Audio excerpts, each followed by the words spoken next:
اچھا، آپ نے شب براءت کی جو اہمیت ہے اور اس کی جو حقیقت ہے اس بارے میں سوال فرمایا.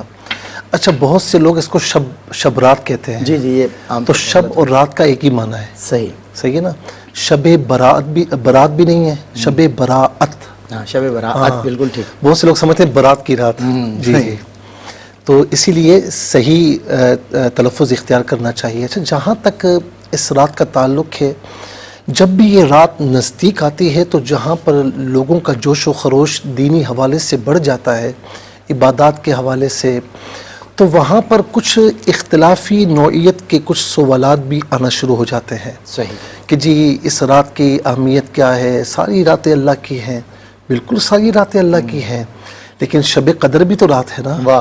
وہ بھی اللہ کی ہے. تو اللہ رب العالمین نے اسے مختار فرمایا نا. وَرَبُّكَ يَخْلُقُ مَا يَشَاءُ وَيَخْتَارُ. تمہارا رب پیدا فرماتا ہے، تم نہیں فرماتے. تم پیدا نہیں کرتے، تمہارا رب پیدا فرماتا ہے. جو پیدا کرتا ہے تو اس کی مرضی ہے نا، جسے منتخب فرمائے جسے منتخب نہ فرمائے. صحیح بات. سارے دن اللہ کے ہیں. جمعۃ المبارک کا دن اللہ رب العالمین نے منتخب فرمایا. یوم عرفہ اللہ رب العالمین نے منتخب فرمایا. تو ساری راتیں اللہ کی ہیں، یہ بات بالکل صحیح ہے. لیکن کچھ راتوں کو اللہ رب العالمین نے منتخب فرمایا. اچھا، اب یہاں پر اختلاف کس بات پر ہوتا ہے؟ اِنَّا أَنزَلْنَاهُ فِي لَيْلَةٍ مُبَارَكَةٍ. اب یہاں پر حضرت اکرمہ رضی اللہ تعالی عنہ اور کچھ اور مفسرین نے اس سے مراد شب براءت لی ہے. تو اب سوال یہ پیدا ہوتا ہے کہ اِنَّا أَنزَلْنَاهُ فِي لَيْلَةِ الْقَدْرِ، کہ بے شک ہم نے شب قدر میں قرآن کو نازل فرمایا. تو اس کو بعض علماء یوں تطبیق دیتے ہیں کہ جی آغاز شب براءت میں ہوا تھا اور پھر شب قدر میں اس کا اختتام ہوا، یہ مکمل ہوا. ٹھیک ہے نا. تو اللہ نے اسے مخصوص مختص کر دیا. جی اس کے جوابات بہت ہیں، لیکن بہرحال اس آیت کریمہ کے ضمن میں جو زیادہ ترجیحی روایات ہیں وہ شب قدر کی ہیں. اس میں کوئی دوسری رائے نہیں ہے. اختلاف اس میں ہے کہ اِنَّا أَنزَلْنَاهُ فِي لَيْلَةٍ مُبَارَكَةٍ سے مراد یہ رات ہے یا شب قدر ہے. اختلاف اس رات کی فضیلت میں نہیں ہے. خواہ کچھ لوگ اٹھ کر اس رات کی فضیلت کے بارے میں الٹی سیدھی باتیں شروع کر دیتے ہیں، جو کہ بالکل میں سمجھتا ہوں کہ وہ قرآن و حدیث سے آری باتیں ہیں، وہ جاہلانہ باتوں کے سوا کچھ نہیں ہے. اب میں کچھ روایات آپ کی خدمت میں پیش کر رہا ہوں. پہلی بات تو یہ ہے کہ غنیۃ الطالبین جو غوث اعظم رضی اللہ تعالیٰ عنہ کی طرف منسوب ہے، اس کے صفحہ نمبر 449 449 میں یہاں تک یہ بات لکھی، اور امام غزالی علیہ رحمہ نے بھی مکاشفۃ القلوب میں اس بات کو ذکر فرمایا کہ جس طرح مسلمانوں کی زمین پر دو عیدیں ہوتی ہیں، عید الفطر اور عید الاضحیٰ، اس طرح فرشتوں کی آسمانوں پر دو عیدیں ہوتی ہیں، شب قدر اور شب براءت. اللہ اکبر. اچھا، اب سوال یہ پیدا ہوتا ہے کہ ہماری عید تو دن میں ہوتی ہے، فرشتوں کی عید رات میں ہوتی ہے، تو بھائی وہ سوتے نہیں ہیں، ہم سو جاتے ہیں. تو یہ امام غزالی علیہ رحمہ نے اور حضور غوث اعظم رضی اللہ تعالی عنہ نے غنیۃ الطالبین میں اس بات کو ذکر فرمایا ہے. اچھا، اب آ جائیں مشکوٰۃ شریف جلد نمبر 1 صفحہ نمبر 277. سیدہ عائشہ رضی اللہ تعالی عنہ روایت کرتی ہیں کہ میرے آقا علیہ السلام نے فرمایا کہ کیا تم جانتی ہو کہ یہ رات کیا ہے؟ عرض کی یا رسول اللہ بتائیے آپ. تو فرمایا کہ اس رات میں آئندہ پیدا ہونے والے اور آئندہ جو مرنے والے ہوتے ہیں ان کا نام جو ہے وہ فرشتوں کے حوالے کر دیا جاتا ہے. اچھا، اب یہی بات شب قدر کے حوالے سے بھی کی جاتی ہے.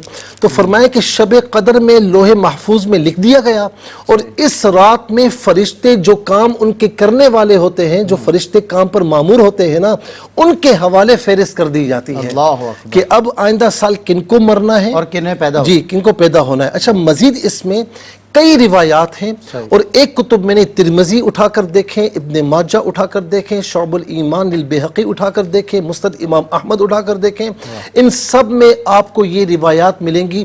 اس کے علاوہ یہ روایت کہ اس نصف شعبان المعظم کی رات ام المؤمنین فرماتی ہیں کہ میں نے اپنی باری میں حضور نبی کریم علیہ السلام کو نہیں پایا، تو میں تلاش کرتی ہوئی جنت البقیع پہنچی، تو وہاں پر میرے آقا علیہ السلام تشریف فرما تھے، اور پھر وہاں پر اس رات کی فضیلت کے بارے میں آپ نے فرمایا فرمایا.